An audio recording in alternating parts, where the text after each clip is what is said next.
Comprensión de lectura. Entonces, jóvenes, vamos con el último texto de esta sección. Las emociones tienen su asiento en el sistema límbico, ojo con eso. El sistema límbico es la parte emocional de nuestro cerebro, una estructura ubicada bajo los hemisferios cerebrales, por lo que desde el punto de vista evolutivo es anterior al desarrollo de la corteza, donde radica el aprendizaje cognitivo. Sí, pues el cerebro más primitivo es el cerebro primitivo, en el sentido estricto, estuvo dominado por, digamos, este sistema límbico que está a su vez asociado con las emociones, ¿no? Entonces dice aquí que se trata de un sistema que no posee control sobre sí mismo y por ende es común que la parte emocional del cerebro responda con más rapidez y fuerza frente a una situación estresante. Por eso necesita de una especie de monitor que le diga cómo y cuándo actuar, algo que ponga freno y dé sentido a una situación emocional, antes de que se responda de forma impulsiva. Este administrador racional es precisamente una parte de la corteza, el lóbulo frontal, ubicado justo detrás de la frente. Se trata de un sistema que no posee control sobre sí mismo y por ende es muy común que la parte emocional del cerebro responda con más rapidez y fuerza frente a una situación estresante. Repito esta idea porque es importante. Por eso necesita de una especie de monitor que le diga cómo y cuándo actuar, algún regulador, ¿no? Algo que ponga freno y dé sentido a una situación emocional antes de que se responda de forma impulsiva. Este administrador racional es precisamente una parte de la corteza, el lóbulo frontal, ubicado justo detrás de la frente. Bueno, entonces el lóbulo frontal, mis estimados cachimbitos, es la sección, digamos, que direcciona nuestra racionalidad, ¿no? Si acaso nosotros actuamos con serenidad, a pesar de los insultos nos reímos, podemos controlar las emociones, con total seguridad estamos utilizando nuestro lóbulo frontal.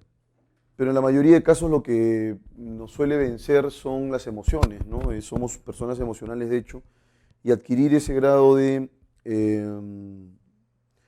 digamos, manejo emocional es complicado, ¿no? Tienen que pasar mucho tiempo. Así, entonces, ambos aspectos del ser humano, racionalidad y emoción, están íntimamente ligados e interactúan cada vez que se genera una conducta.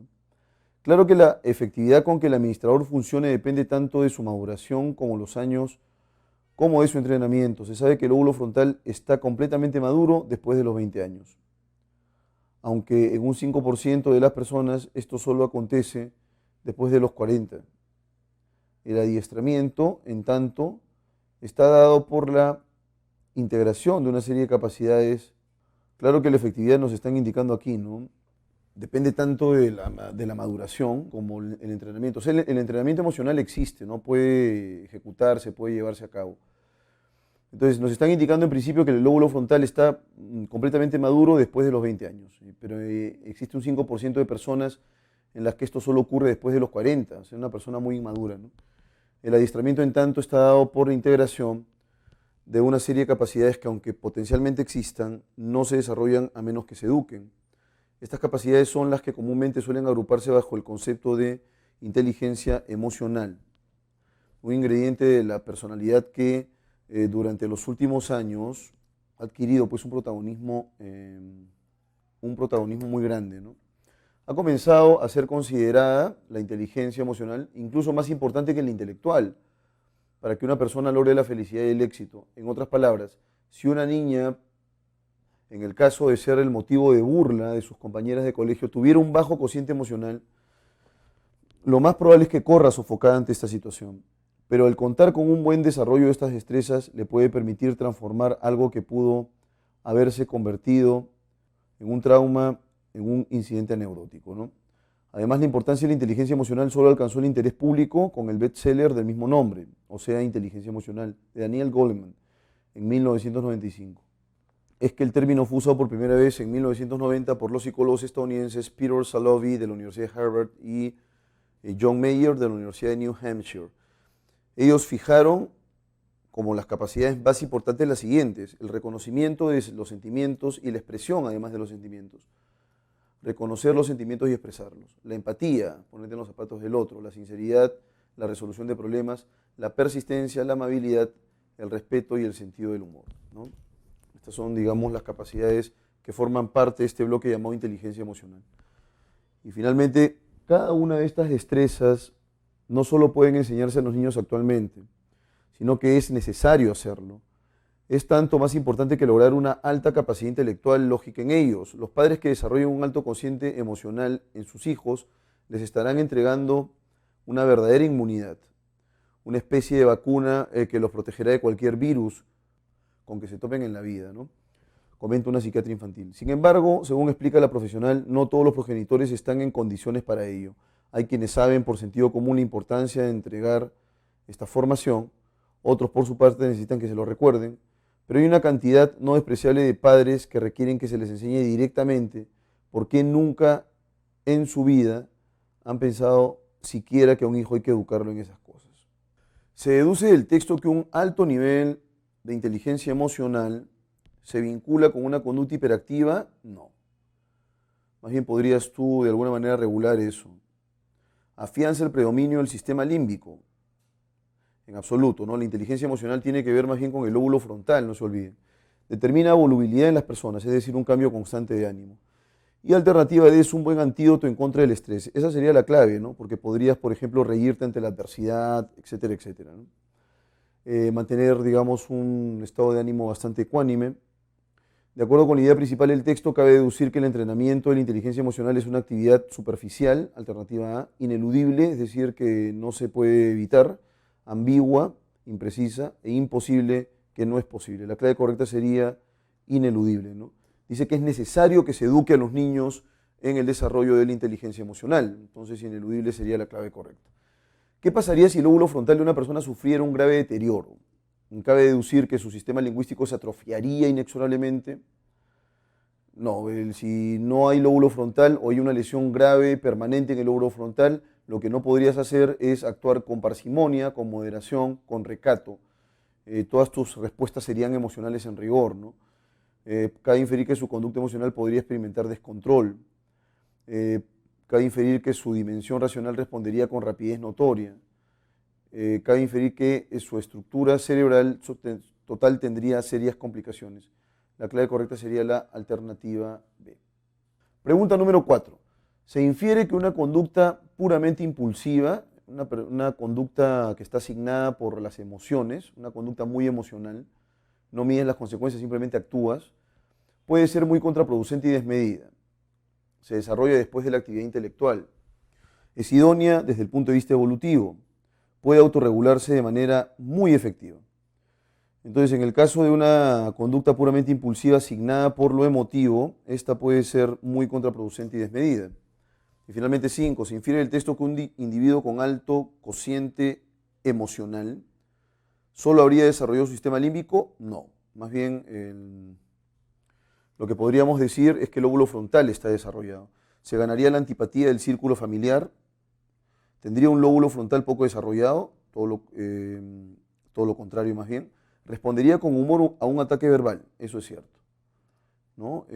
¿Por qué razón? Porque sabe controlar sus emociones, no se deja llevar por los insultos y actúa con mucha tranquilidad. Bueno, este texto número 1 es un texto que ya hemos visto antes, así que no lo voy a resolver. Dice aquí al pie de la Biblia abierta. ¿Recuerdan ustedes el texto que resolvimos sobre la persona que se suicida? Bueno, las preguntas también son en un 90% las mismas, de manera que vamos a prescindir de ese texto, pero podrían repasarlo ustedes a manera de retroalimentación. Aquí tenemos un texto de José Ortega Gasset, ¿no? La rebelión de las masas. Es un texto interesante, de hecho, que nos va a permitir descubrir algunos aspectos, ¿no es cierto?, de la propuesta de Gasset acerca de la monarquía, ¿no? Dice acá: delante de mí está un periódico donde acabo de leer el relato de las fiestas con que ha celebrado Inglaterra la coronación del nuevo rey. Se dice que desde hace mucho tiempo la monarquía inglesa es una institución meramente simbólica. Esto es verdad, pero diciéndolo así dejamos escapar lo mejor, porque en efecto la monarquía no ejerce en el imperio británico ninguna función material y palpable. Su papel no es gobernar, ni administrar la justicia, ni mandar el ejército. Tengan ustedes cuidado con eso, ¿no? No gobierna, tampoco administra la justicia, no manda el ejército. Pues, entonces, ¿para qué sirve la monarquía? Si no cumple ninguna función de hecho, ¿no? Ninguna función fáctica. Mas no por eso es una institución vacía, dice aquí, vacante de servicio. La monarquía en Inglaterra ejerce una función muy determinada y de alta eficacia, la de simbolizar. Ahí tenemos entonces el papel que cumple la monarquía, ¿no? Por eso el pueblo inglés, con deliberado propósito, ha dado ahora inusitada solemnidad al rito de la coronación. Frente a la turbulencia actual del continente, ha querido afirmar las normas permanentes que regulan su vida. Nos ha dado una lección más. Como siempre, ya que siempre pareció Europa un tropel de pueblos, los continentales llenos de genio pero libres de serenidad, nunca maduros, nunca pueriles, y al fondo detrás de ellos Inglaterra como la nurse de Europa, o sea, la enfermera de Europa. Este es el pueblo que siempre ha llegado antes al porvenir, que se ha anticipado a todos en casi todos los órdenes. Prácticamente deberíamos omitir el casi. Y he aquí que este pueblo nos obliga, con cierta impertinencia del más puro dandismo de elegancia, a presenciar un vetusto, un muy viejo ceremonial, y a ver cómo actúan, porque no han dejado nunca de ser actuales, los más viejos y mágicos trabajos de su historia, la corona y el cetro, que entre nosotros rigen solo al azar de la baraja.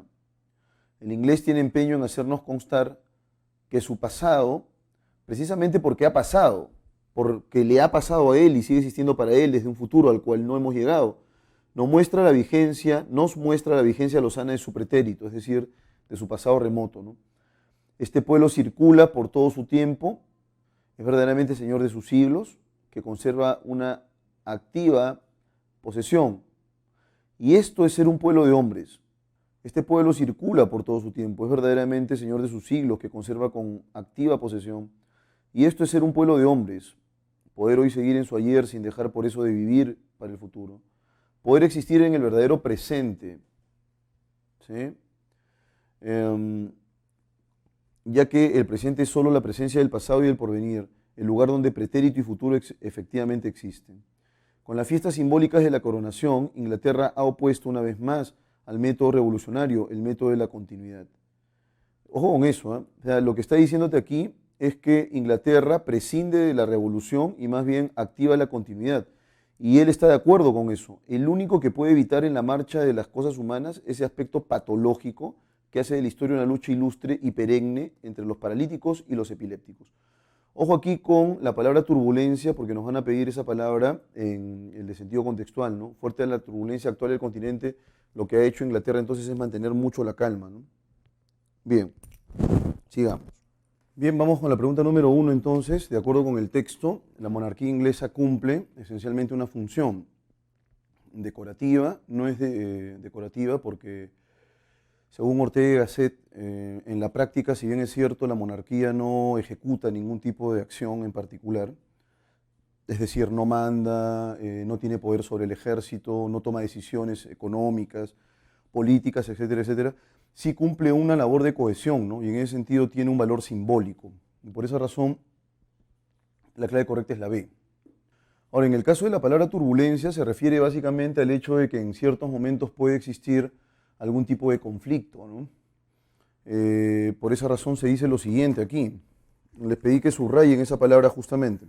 Dice acá, frente a la turbulencia actual del continente, lo que hace Inglaterra es mantener la serenidad, mantener la paz e ir por el camino contrario al de las revoluciones, donde al fin y al cabo para Ortega y Gasset es el enfrentamiento de paralíticos versus epilépticos. O sea, tiene palabras duras contra la tensión, ¿no es cierto?, que se puede vivir en términos bélicos, ¿no? Entonces turbulencia se refiere básicamente al conflicto social, ¿sí?, y los levantamientos. Entonces la clave correcta sería la alternativa B. Luego, resulta incompatible con la argumentación sostener que para Ortega el pueblo inglés cumple un rol importante en toda Europa, eso es cierto, dice que es la enfermera de Europa, ¿no? En virtud de que mantiene la ecuanimidad y evita los conflictos. ¿A partir de qué? A partir de ceremonias tradicionales como la coronación, ¿no?, que tiene un valor simbólico y además cohesiona al pueblo inglés. El método de la continuidad tiene un enorme valor social. Justamente Inglaterra lo que pondera es la continuidad. Voy a colocarlo aquí. Inglaterra pondera la continuidad a partir de la corona, ¿no? En cambio, otros países europeos, voy a colocar aquí PE, países europeos, más bien optan por el camino de la revolución, y el camino de la revolución lo que hace es generar grietas o hiatos, genera un conflicto social, se instala un tipo de poder y entonces borra todo lo anterior, ¿no? En cambio, Inglaterra sí se caracteriza por la continuidad, de manera que la B sería compatible. La lozanía del pasado se puede ver en instituciones estables e Inglaterra de hecho que tiene esas instituciones estables. Las revoluciones son un signo inequívoco de progreso, sería la clave correcta, porque más bien las revoluciones son sinónimo de atraso para Ortega y Gasset. En tanto que tal, la clave correcta sería la D, eso sería incompatible. Se deduce que en la tesis de Ortega la monarquía es valiosa porque es la manera de ejercer la democracia en su sentido más primitivo. No tiene nada que ver con el ejercicio de la democracia, cumple, y lo dice claramente aquí, la corona inglesa cumple un valor simbólico. No es que tenga pues poder para ejecutar nada. Demuestra simbólicamente el valor de la estabilidad de las tradiciones, alternativa B. El sentido religioso cumple a cabalidad con la función de las políticas. De ese modo el sentimiento europeo puede conquistar toda la civilización. La clave correcta es B, ¿no? Demuestra simbólicamente a partir de estas tradiciones, estas prácticas tradicionales como por ejemplo el cambio de corona, el valor de la estabilidad, ¿no? De las tradiciones, y el cambio de corona es una de esas tradiciones. Finalmente, si alguien sostuviera que el progreso de un país debiera sustentarse en reformas puntuales y graduales, si son graduales, quiere decir que va a haber una perdurabilidad, ¿no? Y la pregunta es, ¿la perdurabilidad va hacia el camino de la continuidad o hacia el camino de la revolución? Si va a haber reformas graduales, la continuidad es la que se mantiene. En ese sentido, concordaría en lo sustancial con la doctrina de Ortega y Gasset. La clave correcta es la B. Finalmente, queridos cachimbos, vamos con el texto 3. Parménides y Zenón de Elea puede contarse entre los filósofos más dogmáticos que jamás existieron. La introducción del poema de Parménides que nos ha conservado Sexto Empírico da fe de ello. Sin embargo, ellos ejercieron sobre los destinos del escepticismo una influencia más grande que la ejercida por los otros filósofos presocráticos. Con ellos aparece esa oposición de lo sensible y de lo inteligible, ¿no? Lo que se puede comprender, que debía tener más tarde un lugar tan grande en las argumentaciones escépticas. El conocimiento sensible se declara insuficiente y falaz, es una palabra por la que nos van a preguntar más adelante. La razón demuestra que el ser es uno, inmóvil, eterno. Los sentidos nos hacen ver por todas partes la multiplicidad, el cambio, el nacimiento y la muerte. No merecen pues ningún crédito. Se sabe por otra parte cómo Parménides oponía la verdad a la apariencia. Los escépticos mantendrán esta distinción. Para atenerse, o sea, sujetarse, es cierto, a la inversa de Parménides, a la sola apariencia. En cuanto a Zenón, todos sus esfuerzos tendían a mostrar que en las apariencias sensibles solo hay contradicción y absurdidad. Pero sobre todo por la invención de la dialéctica, los eleatas suministraron al escepticismo sus armas más temibles. Bien que su filosofía fuese ante todo, como la ha mostrado Seller, una filosofía de la naturaleza, el método que emplearon podía servir a fines muy diferentes. Tomando la noción de ser un sentido absoluto y aplicando con un rigor implacable el principio de la no contradicción, fueron los primeros en demostrar que el ser excluye la multiplicidad y el cambio. Siguiendo el mismo método, era fácil establecer después de ellos que él excluye no menos la unidad y la inmovilidad. Esas consecuencias fueron advertidas temprano, como puede verse por el Parménides de Platón, cuyo peligro señala y trata de conjurar. Vean ustedes entonces que Platón estaba en contra de, ¿no? La dialéctica de Nesidemo no procederá de otro modo, solo se cambiarán las nociones a las cuales se aplica el método, se razonará sobre la causa y los signos en lugar de razonar sobre el ser, y después de Nesidemo se aplicarán a todas las nociones posibles los procedimientos eleáticos, ¿no? de Zenón de Elea, con la misma facilidad y el mismo rigor aparente. Entonces vamos con la resolución de este último texto de la sección B, ya para pasar a la sección de textos en inglés. Y entonces la primera pregunta es: determine el tema central del texto, y tenemos en la alternativa A el absurdo de toda apariencia para el escepticismo, las raíces dogmáticas del pensamiento escéptico, el debate entre los eleatas y la doctrina escéptica y el método escéptico en la historia del pensamiento. En realidad lo que el texto trata de plantear, y eso lo dice claramente al final, es que en efecto a partir de esta consideración de lo aparente con lo sensible, es que se va a decantar la filosofía de Zenón de Elea y la de Parménides hacia una filosofía excesivamente dogmática. Es lo que dice justamente al inicio, ¿no? Parménides y Zenón de Elea pueden contarse entre los filósofos más dogmáticos que jamás existieron, ¿no? Dice que ellos además ejercieron sobre los destinos del escepticismo una influencia más grande que la ejercida por los otros filósofos presocráticos. O sea, ellos, digamos, son los gestores, los que movilizan y gatillan esta filosofía escéptica, ¿no? Y dice aquí que con ellos aparece esta oposición entre lo sensible y lo inteligible, ¿no? Que debía tener más tarde un lugar tan grande en las argumentaciones escépticas. El conocimiento sensible, el que se puede alcanzar a través de los sentidos, es insuficiente y falaz, ¿no? Puede derivarnos los sentidos hacia conocimientos imprecisos o conocimientos erróneos. Más bien la razón demuestra que el ser es uno, inmóvil y eterno. Los sentidos nos hacen ver por todas partes la multiplicidad, el cambio, el nacimiento y la muerte. No merecen pues ningún crédito para los escépticos. Eso es importante dentro de la filosofía escéptica. Y entonces, ¿cuál sería la clave correcta aquí? El tema central sería las raíces dogmáticas del pensamiento escéptico, ¿no? Y en estos dos, digamos, filósofos es que se encuentran las raíces de ese dogmatismo, ¿no? La clave correcta sería la B. Ahora, en el caso de falaz, nos dicen que el conocimiento sensible se declara insuficiente y falaz. Guarda antonimia con engañoso, apodíctico, contingente, que puede ocurrir o no. Apodíctico es firme, sin duda ni contradicción, y aparente es que, digamos, aparenta algo, ¿no? Que parece ser, pero que no es. Entonces, en ese sentido, la clave correcta sería la alternativa B, contingente, ¿no? Es que puede ocurrir o no. Falaz es completamente falso, ¿no?